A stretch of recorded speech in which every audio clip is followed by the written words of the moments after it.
ٹھیک ہے. مظاہرے نہیں, پھر وہ متشدد مظاہرے ہوں گے, پھر وہ سارا کچھ ہوگا, پھر ملیشیاز بنیں گی.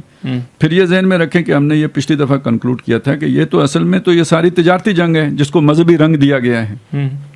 یہ کروسیڈز کے زمانے سے تجارتی مسئلہ ہے, وہ بنایا اسی مذہبی گیا ہے. ٹھیک ہے. تو اب اس کو یہ بات سمجھ لیجئے کہ پھر دنیا میں معاشی طاقت کون ہے, کن دو معاشی طاقتوں کا ٹکراؤ ہے. چائنا بڑھ رہا ہے جی 2030 میں سب سے بڑی معاشی طاقت. امریکہ ایگزسٹنگ جو ہے نا وہ معاشی طاقت ہے. تو امریکہ نہیں چاہے گا چائنا بنے, تو اس نے سی پیک کا راستہ بلاک کرنا ہے, کنٹینمنٹ آف چائنا. تو وہ پہلے تو یہاں سے کیا تھا, اب وہ وہاں سے کرنے کی کوشش کرے گا, یک شروع کر دیا اس نے. ٹھیک ہے. تو چائنا بھی تو کچھ کرے گا. ٹھیک ہے, چائنا بھی کچھ کرے, روس بھی کچھ کرے گا. وہ G20 والوں کا تو کھاتا ہو گیا نا ختم. وہ جو India, Europe, middle east economic corridor صاحب جو تھے وہ تو اس میں ویسے آئی میک جو سی پیک کے مقابلے میں آ رہا ہے, ہاں جی, وہ تو چونگے میں گیا. سی پیک کو بھی اس خالیہ نشان لگ گیا.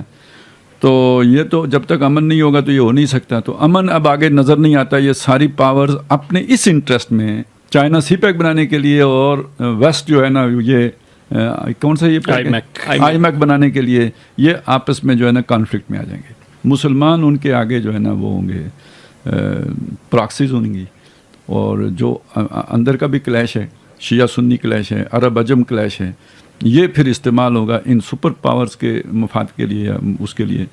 تو یعنی یہ ایک طرح سے وہ نقشہ بن رہا ہے جو ہم احادیث میں الملخمۃ العظمیٰ یا وہ جو دور فتن کی جو حدیثیں ہیں, یا جیسے کرسچن لٹریچر میں آرمگڈان یا ہرمجدون جو ہیں, یا تھرڈ ورلڈ وار کی طرف چیزیں بڑھتی نظر آ رہی ہیں.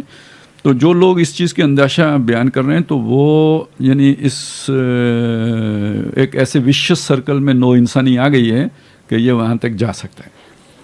اچھا, اور جس طرح آپ نے بتایا نا کہ اتنی بڑی جو ہے نا وہاں پہ پائل اپ ہو رہے ہیں یعنی میڈیٹرین میں, تو ظاہر ہے اس کے مقابلے میں روس بھی کچھ کرے گا, چائنا بھی کچھ کرے گا.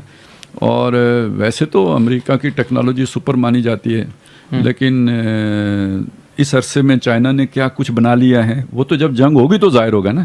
دوسری خالد صاحب ایک چیز یہ ہے کہ یہ جتنی بھی ڈپلائمنٹ ہے میڈیٹرین سی یا بحیرہ روم کے اندر, تو کیا یہ غزہ کے خلاف ہے؟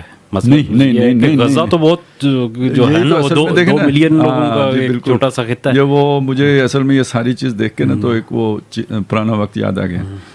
اسکول میں ہوتا ہے نا جب آپس میں کچھ ہو جائے تو پھر چھٹی کے وقت ہوتا تھا کہ جی چھٹی کے وقت دیکھیں گے, لیکن اس میں یہ باقاعدہ تھریٹ انالیسس کیا جاتا تھا کہ بھائی اس کے ساتھ لڑائی ہوگی تو اس کے طرف سے کون آئے گا.